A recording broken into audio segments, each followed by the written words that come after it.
Karon pa jud nako mapakita sa inyo ang isa sa mga dala niya para sa ako. Wala ko kasabot sa akong gibati, malipay ba ko or maguol? Nalipay ko kay naana pud ko'y kalingawan, naguol ko kay malibat na pud ko. Nindot siya no, dali ra jud ni nako mahuman kay gamay ra man. Pahimuon pa man siguro tanilag payag ani, wala man nila gibutang kung unsa ni. Himuon man tanilag managnaay. Mura day ni siya katong wishing well. Katong mo itsa ra gud daw kag piso, matuman na tanan imong mga damgo. Makadaog lagi daw kag luto, makabana pa jud daw kag gwapo. Aw, tuo na lang gud mo, wala may mawala sa inyo. Pati lagi daw imong pangarap nga mapakaslan, matuman. Importante jud baya ang marriage certificate para naa kay karapatan. Bawal jud baya daw magselos kung wala kay papel ingon atong manager. Aw, mao di ay silosa ko kay kumpleto man di ay ko. Tas kani tagbaw jud kog liani kung unsa ni. Dili man gud maklaro kung sa pattern lang nimo tan-awon. Dili maklaro or nalibat lang ko. Kung wala na ako nakita ang picture sa taas, dili jud na ako mabal-an nga kabayo di ay ni siya. Swerte baya daw ning kabayo. Unya kay half kabayo lang man ni, ayaw ing nagkatunga lang pud imong swerte. Gidi malas na ba ko ani kay kani iyang gipamalit nga pattern puro man pang paswerte. Kaniha wishing well karon kabayo unya makadaog na ba ko anig luto. Pagtaya na didto ditay malay mo. Tas mao day ni iyang mga dagom. Tas kanang na-excite pud gud ka kay abi nimo giapilan og gold. Gamit pud ay na para sa cross stitch. Ambot para asa na wala man ko gagamit ana. Tas mao ni iyang mga hilo. Murag puti man tong kabayo pero kaning mga hilo brown man. Mabalaan na lang nato na inig kahuman. O diba perting daghana pero dili man ka malibog ana kay by number man na. Mas maglibog pa ka kung unsaon nimo ni siya. Itahi ba or maghikog na lang ka.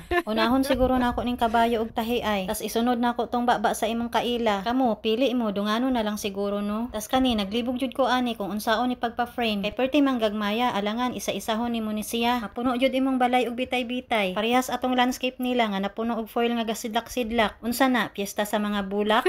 Pero nindot baya siya cute kaayo. Aniun ra man ay na siya o. Ipapilit lang nimo sa something baga nga puti. Depende sa imuha unsaon nimo pag-arrange. Isahon lang sila para isa lang ka frame. O diba dili naman daay kinahanglan maglibog. Dili na jud kinahanglan kay libog naman daan. Kay madam bitaw ni gikan o diba hantud karon wala gihapon ko niya nalimtan. Medyo mahal baya ni didto kabalo jud siya kung unsa akong gusto. Pagkabalugod niya sa una nga hilig ko ani gidaladayon ko niya sa shop ani. Magkasinabot pud baya mi usahay pero kasagaran dili. Nakagubot pa dayon ng mga hilo pero sige lang dali lang man ayuson. Hindot lagi ni nga pattern na idala gunting. Naapay kaning pula ambot para asa ni siya. Kung magtahi manggod ko wala namang goy daghan at chiche. Maong wala ko kabalo ana kung para asa na. Maujud ni akong nakatingalahan sa tanan daghan kaayog dagom. Sa uban nga pattern duha or tulo lang man ang dala. Pero kani maupay hastang gagmaya, maupay nanubra. Pangtuslok pud siguro ni sa mata.